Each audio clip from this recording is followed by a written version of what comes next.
السلام علیکم ناظرین، آپ دیکھ رہے ہیں پال نیوز اور میں ہوں آپ کا میزبان اشتیاق پال۔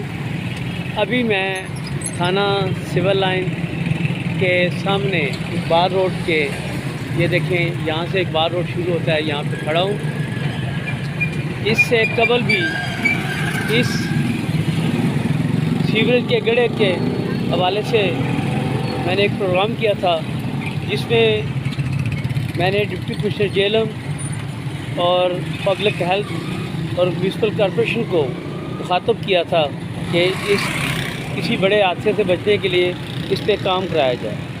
تو پچھلے دنوں روڈ والوں نے اس پہ خشک بجری ڈال کے اوپر آپ یہ دیکھ لیں کہ کتنا انہوں نے اس پہ تار کو لگایا کہ اب یہ پھر بیٹھ رہا ہے، اور یہ میرے خیال میں یہ پبلک جو ہے ہماری ان کے ساتھ زیادتی ہو رہی ہے، اور یہ روڈ والے جو ہیں محکمہ ہائی وے والے اور میونسپل کارپوریشن جہلم کا فرض بنتا ہے کہ اس کو باقاعدہ صحیح طریقے سے کھود کر اس میں اس جگہ کو جو ہے وہ فل کر کے اس کو قابل استعمال بنایا جائے۔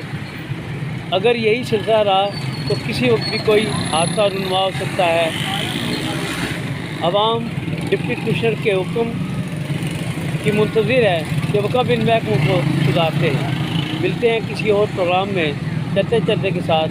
میں ہوں آپ کا میزبان اشتیاق پال۔ اللہ آپ اور ہم سب کا حامی و ناصر ہو اور محکموں کو غفلت سے باہر نکالیں۔ بہت شکریہ۔